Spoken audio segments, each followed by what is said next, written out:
Dearest gentle viewer, let's see the story of this wonderful family that shelters a pet. Here are the main characters of this play. Dr. Ashok, children doctor. Mrs. Ashok, an artist. Elder son, school-going. Daughter, school-going. Vizu, cook. Lakshmi, maid. African female, witch doctor.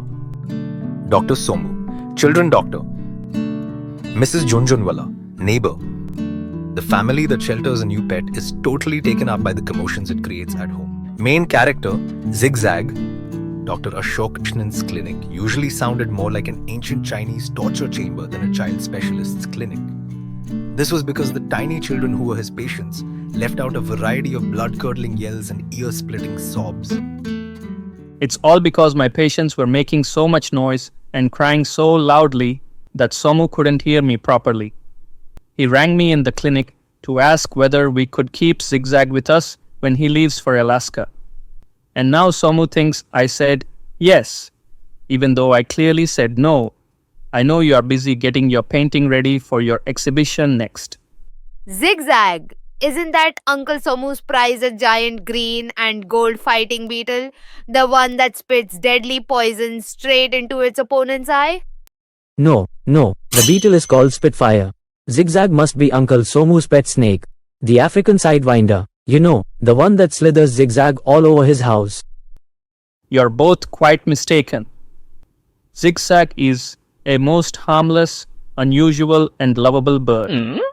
Apparently, it was bred by a genuine African witch doctor who gifted it to Somu when he, being a child specialist like me, cured the witch doctor's son while he was touring the deepest jungles of equatorial Africa last month. Somu says the bird is an absolute treasure and a real help. It's his favorite pet, Somu might be your best friend, but most of these so-called favorite possessions that he has given us were absolute nuisances. Remember the rare insect-eating plant he brought back from the wettest corner of the Amazonian rainforest? He insisted that we keep it because it would eat the mosquitoes in the house, and now that wretched plant requires a room heater to keep it alive in Chennai. Ma, that's not really true. Uncle Somu has given us some really fabulous gifts. Right. Remember the tiny penknife he gave me last year? The one with a genuine shark's tooth blade? That's been really useful. No one but you, Maya, would describe a penknife that has cut open the pockets of 3 skirts and 2 pairs of jeans as really useful. And what about the aboriginal boomerang Uncle Somu brought us all the way from Australia? You can't deny that it was a great hit with everyone. Great hit? Indeed. Considering that the boomerang sliced through all the TV aerials in the neighborhood, caused permanent damage to several cars in the parking lot, and knocked out our watchman cold with the force you threw it. But ZigZag is different. Somu says we are sure to love ZigZag because the bird can talk and sing in about 21 different languages, mostly African languages, of course. When it sings, it moves the listeners to tears. It's Somu's thoughtless ways that reduce me to tears. What a time to dump this multilingual talking singing bird on us. Here I'm tied up in knots trying to get my paintings together for the exhibition next week. May I take ZigZag to school, Papa? I want to display him in the science exhibition. When is ZigZag coming, Papa? Uncle Somu said he would send ZigZag with his old cook, Vizu, sometime today. I'll have to leave for my clinic now. There, that's probably them. Come in, ZigZag. Come in, dear. This is ZigZag. His full name is Ziggy Zaga, King of the Tonga. How I'm going to miss him. So beautifully he talks. He can even recite French poetry. The object of all this praise was standing cool and unmoved, with an expression of almost human grumpiness in his color-colored eyes. Arvind, finding that ZigZag was sulkily refusing to say a word despite all their efforts at striking a conversation, dashed into the kitchen to return with a plate heaped hurriedly with juicy fruit slices and some nuts. Bored eyes brightened momentarily as ZigZag picked up a walnut, but refusing to speak, he dropped one wrinkled eyelid in a solemn wink and flew clumsily to deposit the nut on the enormous chandelier, hanging from the ceiling. Bit by bit, and in total silence, all the fruit on the plate was transferred to the chandelier and onto the blades of the ceiling fan. Then, perching comfortably on a curtain rod, ZigZag dropped one wizened eyelid in another solemn wink as he sank his beak into a plump guava.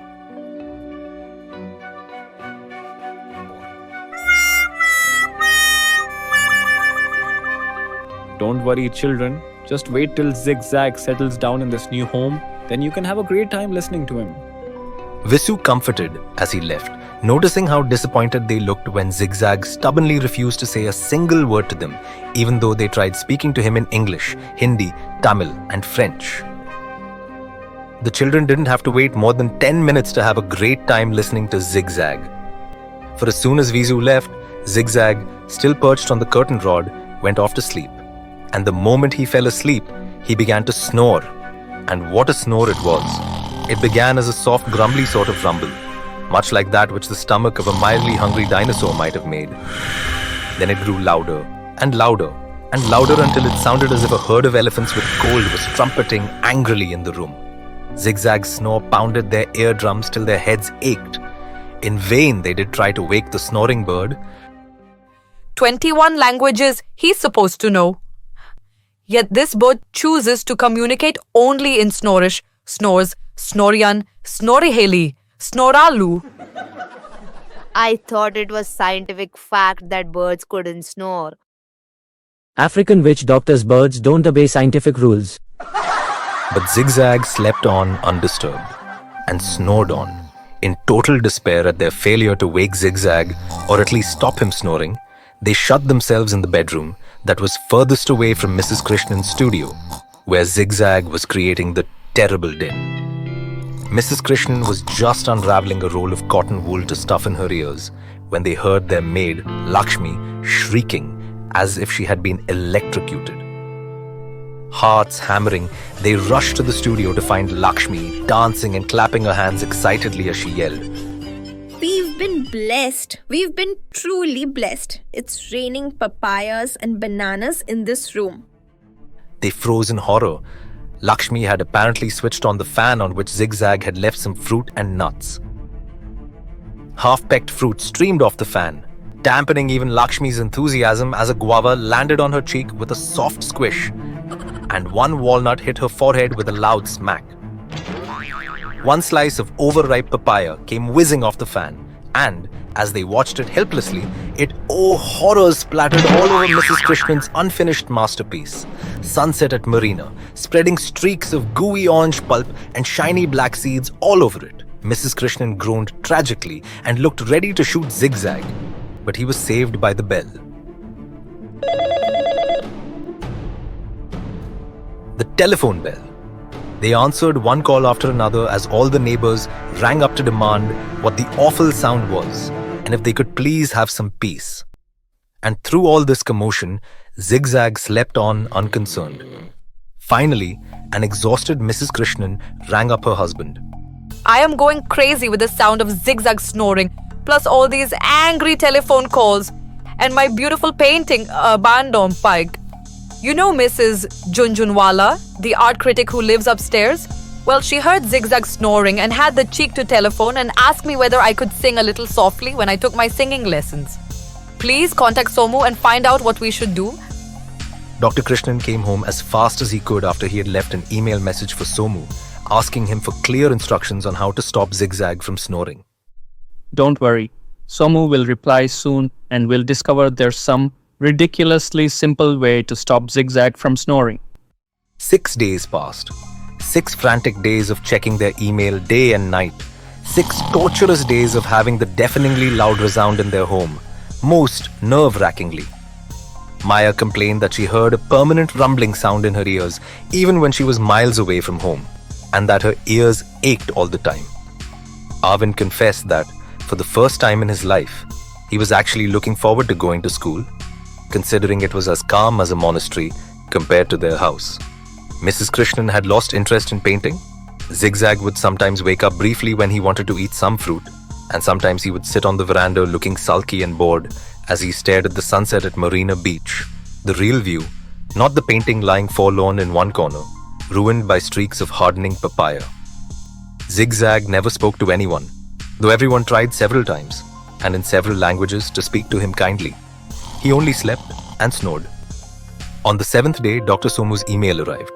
It was, as Dr. Krishanan predicted, ridiculously simple. I've never heard ZigZag snore. In fact, ZigZag hardly ever sleeps. Love, Somu. P.S.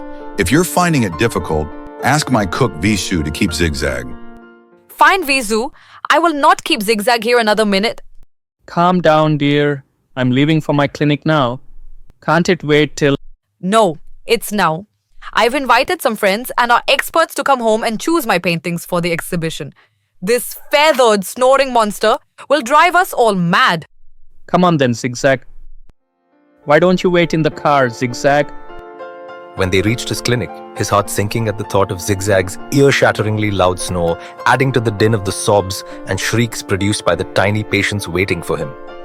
But Ziggy Zaga, king of the Tonga, was not accustomed to being kept waiting and was already making his way to the clinic, where he perched himself on the nurse's reception table. He had hardly walked through the swinging half door that separated his clinic from the waiting room when he heard a strange voice say, "You there in the blue t-shirt, don't jump on the sofa. And you in the red dress, don't swing on the curtain." It was ZigZag's voice, clear and commanding. There was pin-drop silence in the room as everyone waited open-mouthed for ZigZag's next sentence. Dr. Krishanan was amazed. Gone was ZigZag's bored and grumpy expression. Instead, the bird looked happy and alert as it went about the job it had been trained for, first with the African witch doctor and then with Dr. Somu. Dr. Krishanan's clinic, usually a noisy sea of tears and tantrums, was transformed into a calm, orderly place as ZigZag efficiently soothed the frightened patients, scolded the naughty ones, and made the crying ones smile. And if his yam-digging song and recitation of French poetry reduced the children to helpless laughter instead of tears, he didn't look as though he minded. And best of all, ZigZag never slept or snored, even for a second. Never had a morning passed so quietly and peacefully for Dr. Krishanan. When the last patient had left, he called ZigZag to his room. ZigZag flew in and sat on the table. Scratching the bird under its beak, Dr. Krishanan sighed and said, Somu was right, after all. You are an absolute treasure. I never realized what he meant when he called you a great help.